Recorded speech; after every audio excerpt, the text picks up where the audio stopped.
the Blast from Our Past Network.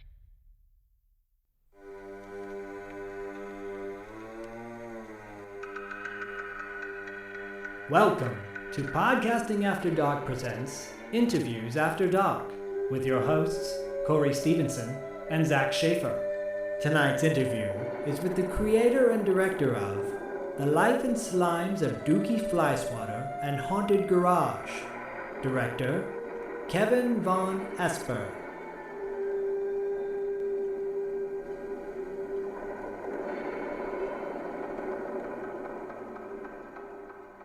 What's up, everybody? Welcome to a bonus episode of Podcasting After Dark. I am one half of the PAD team, Corey, aka Sleazy C. Joined with me, as always, is my brother from another mother, Zach, the total snackhead Schaefer. And tonight, we have a special guest on the show. We are talking to Kevin Vonesper about his upcoming Dukey Flyswatter and the Haunted Garage documentary. What's up, Kevin? Hi. Perfect. What's up? See, for the audio audience, my eyeball is a CD cover from a band called The Ads of Dukey Flyswatter's infamous eyeballs, as photographed by punk legend photographer Edward Culver. Woo! You probably know him from any hardcore record that came out in the 80s in LA. The Black Flag cover with the Henry in the Mirror, all that stuff. Oh, hell yeah. Nice. Yeah, you cool. all know his work for sure.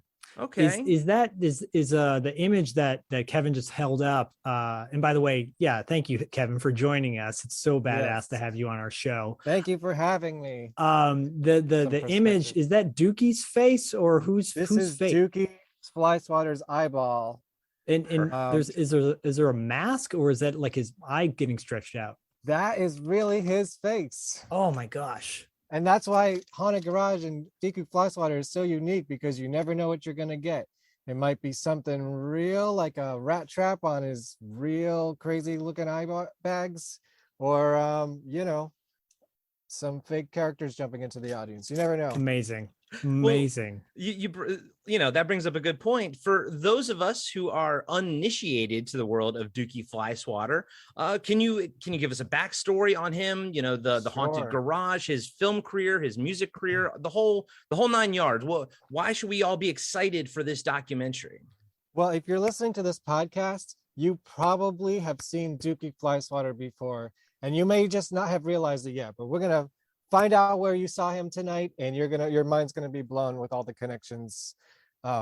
He is a Hollywood weirdo from he started becoming known in the mid 80s. I would say 1985 is when he started acting in B-movie horror flicks and writing them. He wrote Blood Diner, and he was in the movie we're going to talk about tonight, Sorority Babes, in the Slimball Bowl-O-Rama, Nightmare Sisters, which was filmed several days later. I'm sure we'll talk about that.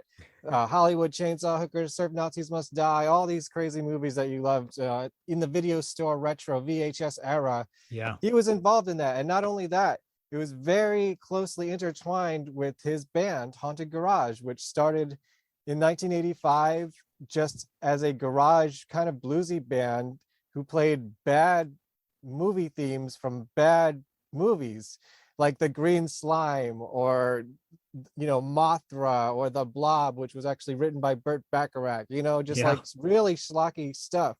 And nobody really knew that they were covers, because they had never heard these songs anyways. So they started just writing their own songs that sound like B-movie titles. And then eventually they started writing songs for movies that he was involved with.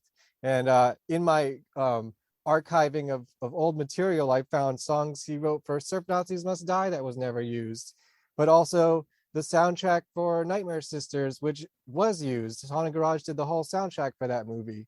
And then in 1991, they kind of, over the years, became more punky, more heavy metal, and their lineup changed a bunch. They're all crazy characters. There was a drag queen guitar player and a big biker dude, bass player, and they made this crazy album, Possession Park, on Metal Blade Records, and this is probably what they're most known for. That's such an awesome cover art. That's the so best cool. album cover of all time, as far as I'm concerned.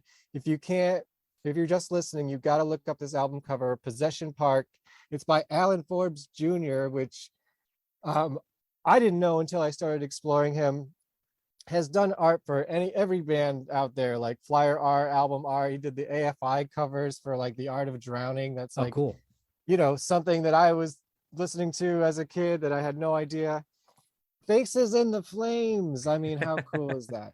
It's beautiful. It's stunning. Two zombie girls in a roller coaster made of bones going into Satan's mouth. I mean, with killer clowns to boot. Clowns and people hanging from balloons. Like, it's the best thing ever.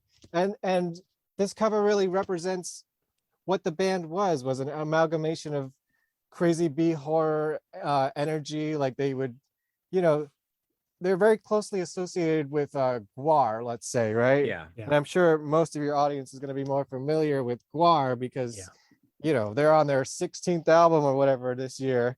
They never went away. They're everywhere. But unlike Gwar, who were just these larger than life cartoon characters telling a story, the Haunted Garage were just extensions of themselves. Like they were just being themselves, a version of themselves on stage. And that was even scarier because you're just awesome. Like, you might get hit by some fake blood or you might see him pierce himself and see some real blood. You know what I mean? So like, it was more of a freak show, like horror show. They had special effects friends from their movie career who would come and rig up, gags, chainsaw people and throw their guts into the audience. Amazing. Just various props that were left over from B movies, stuff from like Return of the Living Dead, Chud 2, The Brain, just wherever they could find weird shit, they would use it in their show. And that's what it became. And, the significance of this band and Dukey Flyswatter is that they were really the true like underground kings of Los Angeles in that era. But beyond Los Angeles, he's relatively unknown, even though you've probably seen him before. Yeah. And they were so kick-ass and they were headlining with opening bands such as Tool and White Zombie and Nirvana and L7, and they would play with 45 Grave and Soundgarden, just like every band you could imagine that would just attain, huge stardom in the 90s, and a #1 album that kicking Taylor Swift off the charts a few years ago, Tool, of course. Yeah. Green Jelly, all these bands, but they broke up. I would say if they lasted one more year, they would have been up with them. And because of that, this was the only album they released until, more recent years when they revived a band with a new lineup. And it's fucking awesome. And it was on the forefront of all this stuff. It was, it's just, people need to know about it. And when you see it, you're going to have your mind blown. Did I do a good job there? Yeah, that's perfect. I mean, the whole time you're talking, where I'm going with this is like a couple things. One, I want to know a little bit about your backstory specifically, sure, Kevin, and like how your affinity or your love of punk. And two, when we get down the road, how the challenges of making a documentary, specifically, because I'm sure that's hard too. Are you from Los Angeles? I'm not, and that's probably very surprising. I'm actually from New York. Okay. And I discovered, if you want me to take you all the way back to 1994, let's say, okay? Yeah, I'm 10 years old. The grunge scene is dying because Kurt Cobain is dead, right? And maybe this was 1993 even, when I was 9 years old. I discovered Green Jello. Yeah. We all know Green Jello, right? Three Little Pigs. I mean, that song was massive, right? It was on TV all the time. Yeah. It's so bizarre to think about such a song like that now, being so famous. Danny Carey was in the band at the time, and he later formed Tool in Green Jello Studios, where Maynard was living with Bill Manspeaker. And little did I know, there's a video on here for The Misadventures of Shitman, which is probably the first time I ever saw Dukey Flyswatter, though I didn't know until years later that he was in there, turning into Shitman alongside Danny Carey. Just crazy shit, right? Yeah. So with the early internet, the next band you get into, of course, is Gwar, because it's like, if you like this stupid band that puts stupid shit on their head and plays heavy metal riffs, you're gonna love Gwar. And Guar was still pretty new back then. Yeah. They only had like 4 albums out at the time, which is just, baby Guar to now, compared to now. Totally. And then the next band I discovered was Haunted Garage. So that was the most mysterious of those 3 bands that I discovered, in this whole world of music, because there was not, there was just less information. They had only 1 album out. So I had this quest for knowledge, and I started the internet's first Haunted Garage fan site when I was 11 years old. Wow. And very soon after, because they're not very famous, I had Dukey Flyswatter's phone number, right? Yeah. So, Sure. we've always been in contact even since then, not like on the daily or anything, not even on the yearly, but we've always kind of known each other since then. And then in 2008, I flew to LA for the first time and met him and went to their reunion show and hung out and, went to his house while they were getting made up. I'm just kind of known as like the ultimate Haunted Garage fan. And if you want me to skip, this is a good segue into my professional life. Please. Yeah, sure. For the last 15 or so years, I've been a professional videographer, video editor. I produce music, photography, and I've been hustling in New York City doing that because times are tough, No doubt. and that's kind of what I was doing for the past 10, 15 years with hardly, time to take a breath. And so when the pandemic hit and all my jobs kind of disappeared for a while, I was just digitizing old VHS tapes, and it got it in my head like, it's about time someone made a documentary about Haunted Garage, and that's something I could start while I'm just sitting here in my pajamas all day, waiting out the lockdown and stuff. So I did, and now it's a fucking thing that I'm talking about on your podcast. Hell yeah. Hell yeah. I love that. I mean, we oftentimes have people on our show and they tell these kind of inspirational stories. That's an inspirational story. Thank right there. You took it's an inspirational story in the making. Totally. It's We're not in the over middle yet. of it. Yeah, Yes. you're in the middle of it. And you took this moment that you could have, rightfully so, you could have just stayed in your place during when COVID first hit and done nothing, and that would have been perfectly fine. It's like what I was saying. I don't know how to do that. Even if we just survive, that's all Yeah. that matters. But It you is, took that's it and you true. took it to the next level. So that's a beautiful thing, man. So hats off Thank to you you. for Thank you doing very this. And you're much. right. You're in the middle of it. How far along are you with the process? Well, last summer I went to LA for 2 weeks and came back with over 40 interviews. So Wow. yeah, I have enough. And also in the time that I was just locked down in pandemic, I had Dukey send me his entire tape archive. And so I was digitizing all like just tons of VHS cassettes. There was a beta tape in there. Like, what the Whoa. fuck?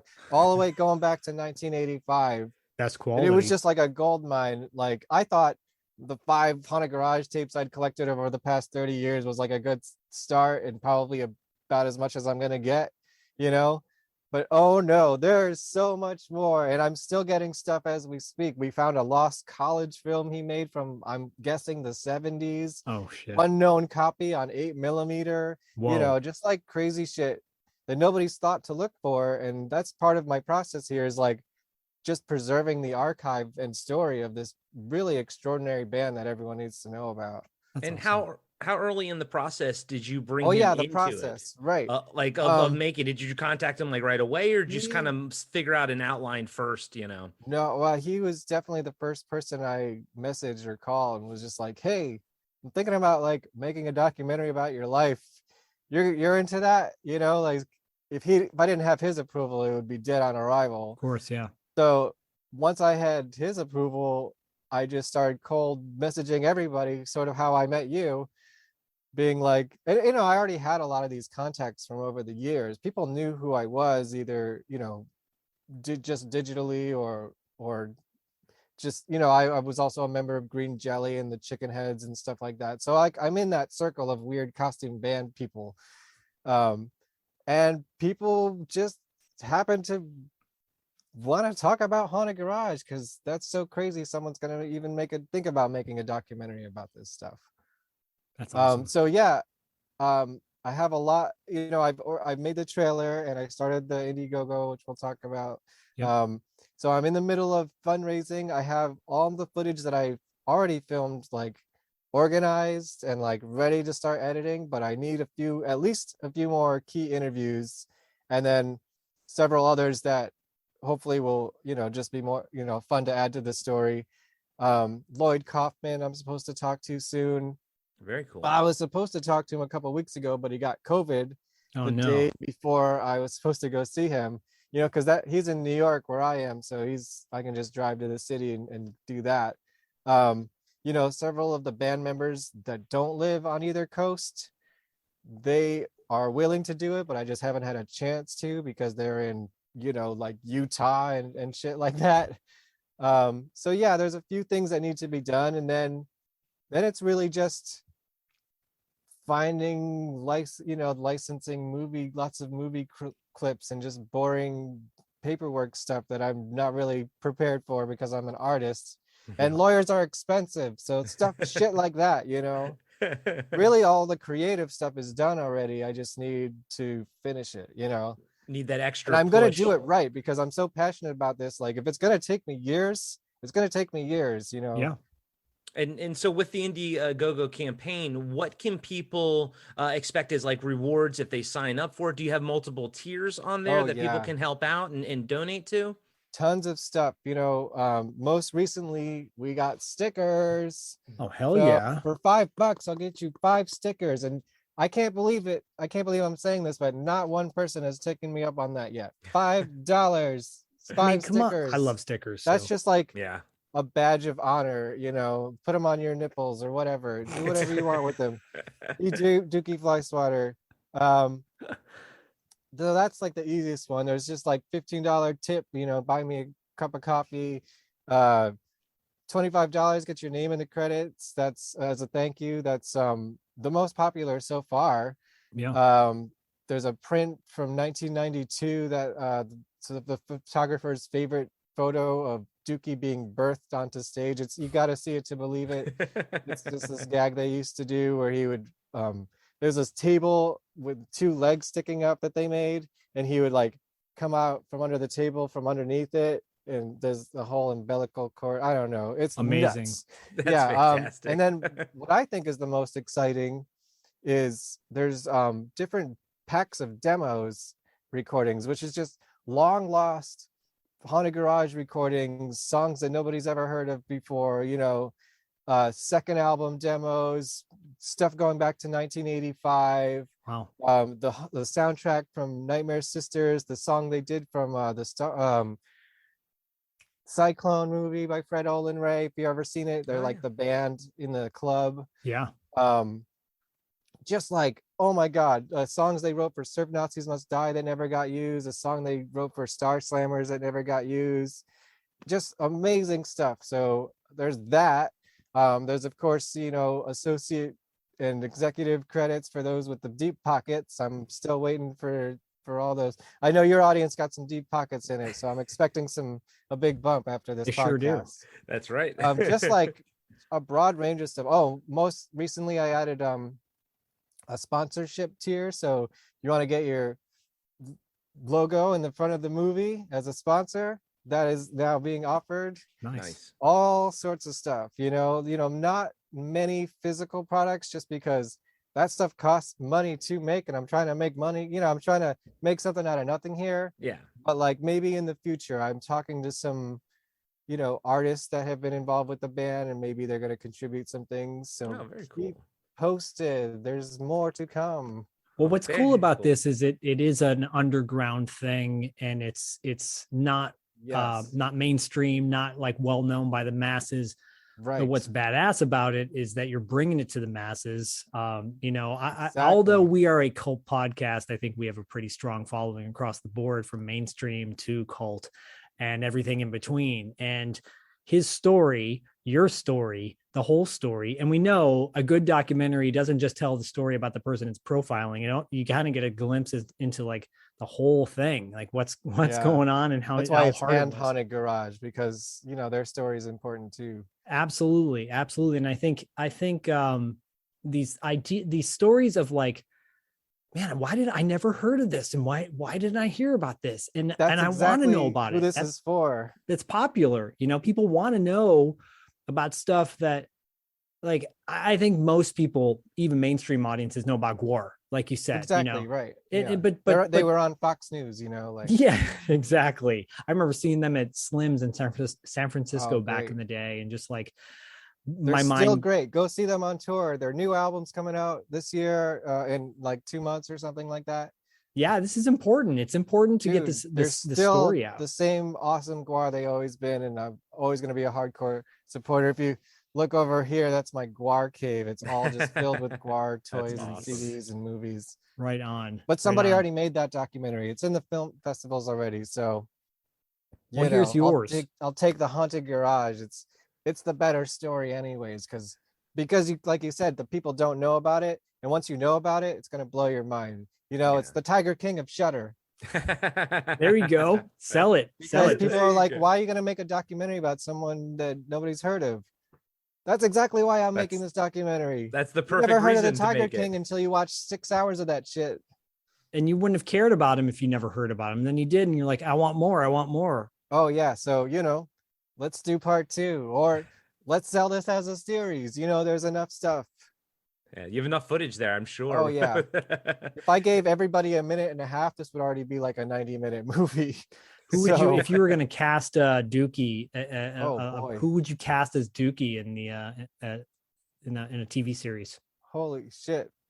I just meant it as like a documentary series, but that is an interesting question.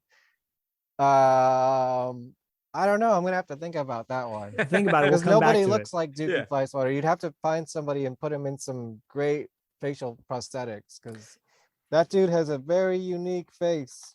Well, here's his headshot from the 80s. I mean, you could do Paul Giamatti for the first person that popped into my head. Yeah, but he's kind of old now. Maybe him from the 90s, True. He could be old Dukey. That's true. Now, at the time of recording this, we have not recorded our Sorority Babes and the Slimball Bowl-O-Rama review yet, but I would like to get your insight into it, so we can, take this as fodder with us into the review. So what are your thoughts on this film and where it sits in his, pantheon of movies and everything, of Dukey Flyswatter's movies? Yeah. Sorority Babes and the Slimball Bowl-O-Rama is a really dumb movie. And people love it for that reason, I think. I think this is one of those movies that has a really great title with a movie attached to it. Not to say there's not nuggets of gold in it, but I mean, come on, this is not a great movie. No. But it is very significant because it's this movie is really the epicenter of that whole VHS, horror comedy scene of the 80s, with the Fred Olin Rays and all those people. Sorority Babes is the first movie that starred the big 3 Scream Queens, Brink Stevens, Michelle Bauer, and Linnea Quigley.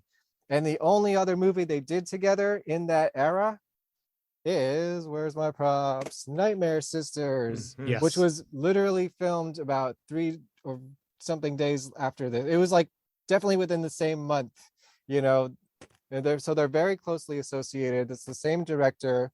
Dukey Flyswatter, of course, in Sorority Babes plays the voice of the imp, so he wasn't actually on set for this. But on this, he plays Omar. And Nightmare Sisters, he plays Omar. He gets his head ripped off in the beginning scene.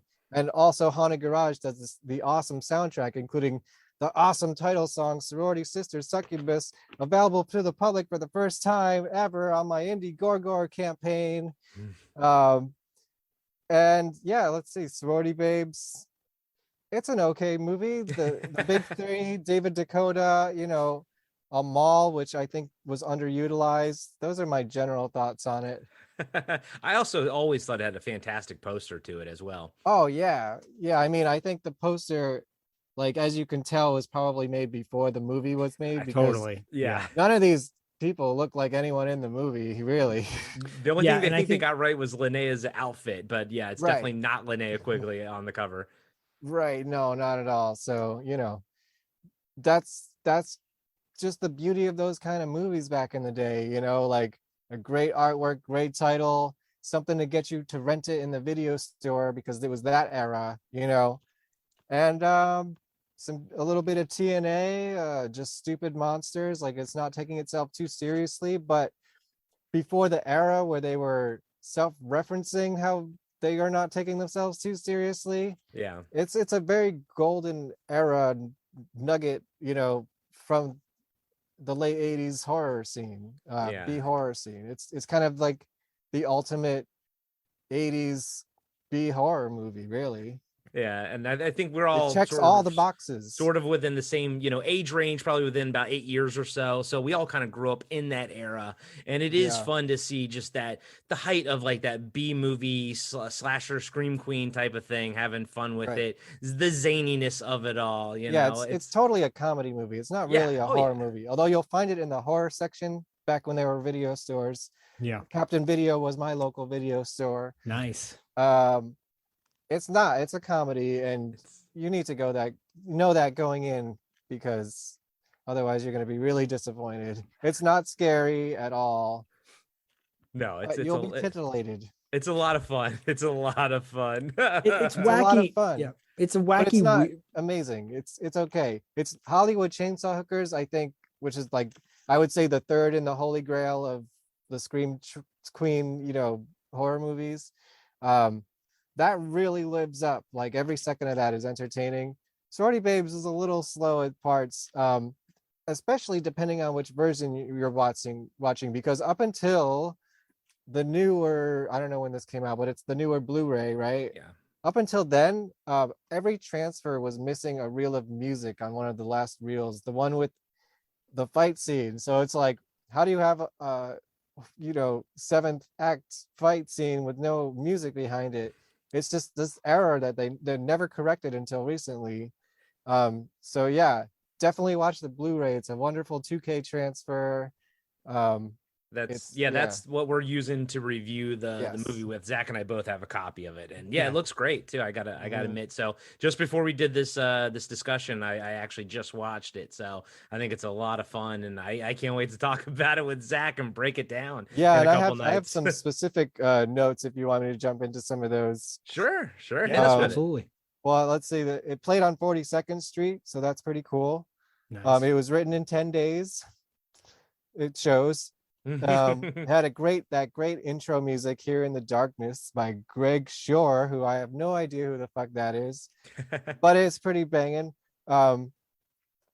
There's this specific insert shot, establishing shot of the sorority house, right at the beginning, I guess before the initiation scene, where two guys walk by it just really quickly. Yep. And they just say some really stupid shit. And I always was wondering what they said, because it's not on the closed captions either. If there even is closed captions, I don't even know.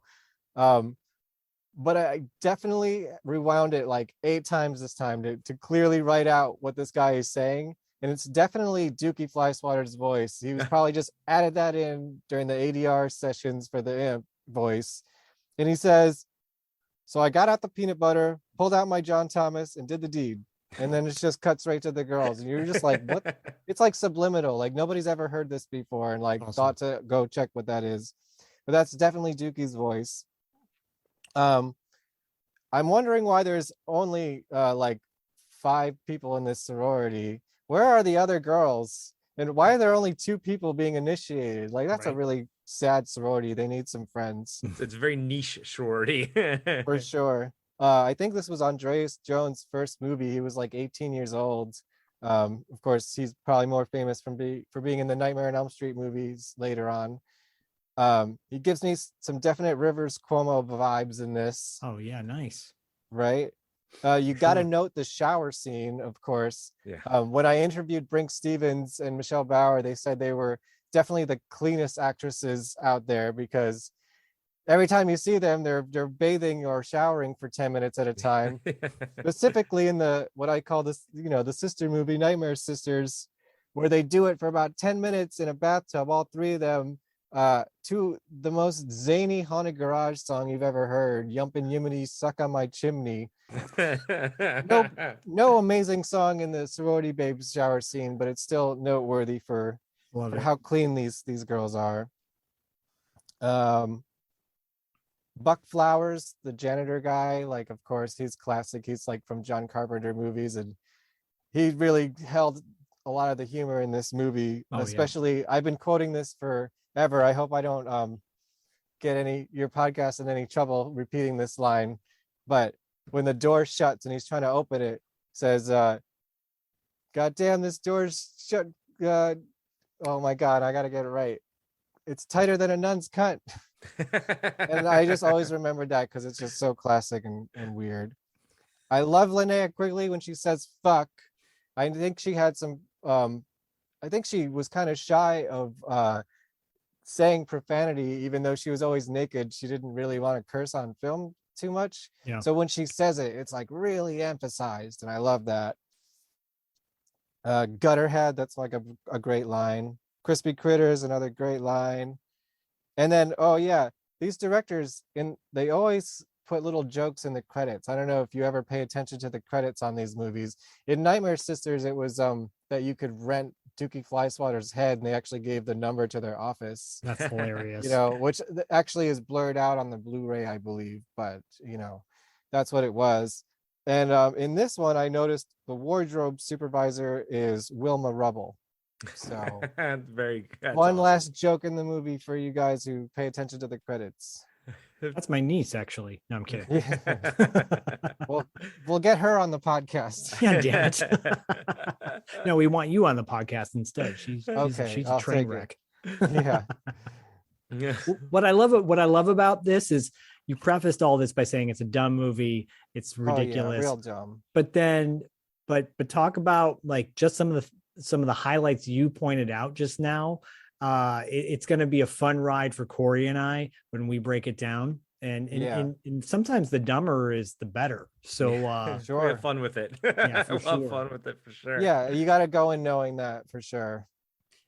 Yeah, Full Moon. It's interesting that Full Moon was the one that put out the Blu-ray. They own the rights to it now. Yeah. I'm sure. Yeah, and I think they have for a long time. Yeah, Charles Band and Kevin showed us the big box VHS that he has as well. That I think this came out actually I remember ordering this while I was in LA filming the documentary. So that's when it came out. Yeah, it's beautiful August, big box. Yeah, that's awesome. Very nice. I love that.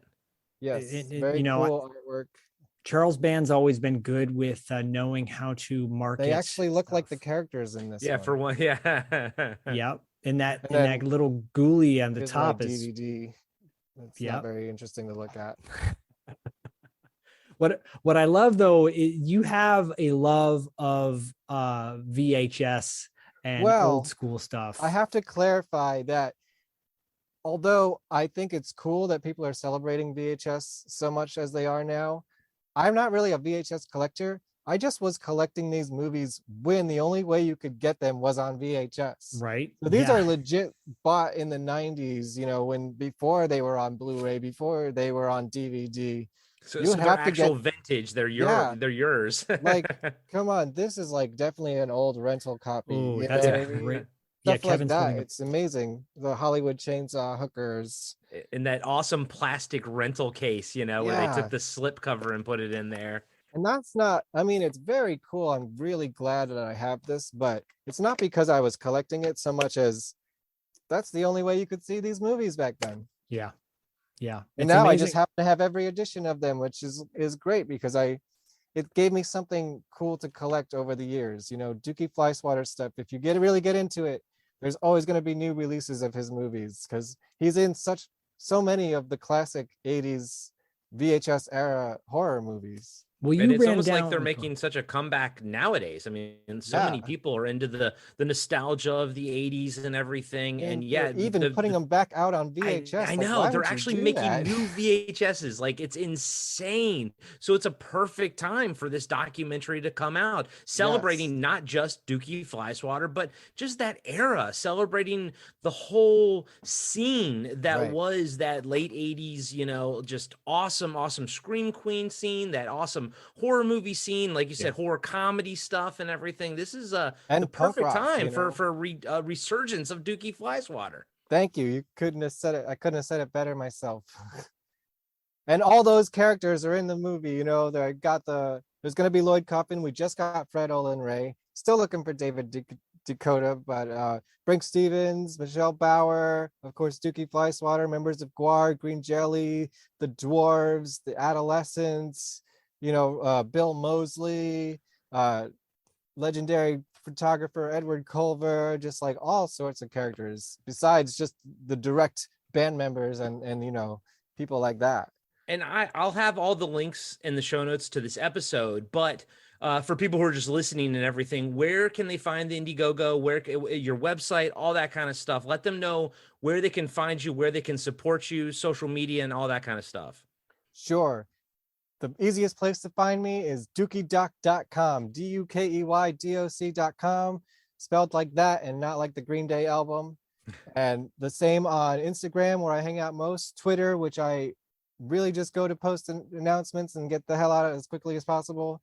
There's a Facebook group called The Life and Slimes of Dukey Flyswatter and Haunted Garage, which is cool because it's not just me. It's like also old band members and like fans from all eras, like sharing Dukey photos and stuff. Like today, Carl Crew from Blood Diner, who owns the venue called CIA in LA, the California Institute of Abnormal Arts. It's a very strange place. Oh, I know CIA. Yeah. Yeah, that's Carl Crew from Blood Diner owns that. Oh, cool. Yeah, so you probably met him if you've been there. I have. It's been a while, but wow, that's so cool. Yeah, wow. yeah. And of course, Dukey wrote that movie. And just today, for some reason, he's been flooding that group with like Blood Diner behind the scenes photos and stuff like that. So it's just like, you never know what you're going to see every day. You're actually giving us a reason to go on Facebook. Yeah, I know. Really, the only reason I stay on Facebook is to, you know, for this group and That's finding great. people for the documentary. And what's the Indiegogo URL for the Dukey Flyswatter? Oh boy, it's really long. Just okay, go to then Dukey Doc. It's like, you know, /the-life- blah blah blah blah blah. I'll put the link It's easy in the to show find. notes. Yeah, Definitely. Oh, Kevin, this was so much fun. This is really awesome. We are so happy to support the documentary. You know, as fellow artists, we love to support fellow artists and everything. And obviously, Dukey Flyswatter is right up our alley. But thank you so much for coming on the show and talking to us about all this. Yeah, I've been very excited to do this show. I'm glad we finally got to do it. And I can't wait to hear you guys talk about Sorority Babes and the Slimball Bowl-O-Rama. And as always, we'll catch you on the dark side.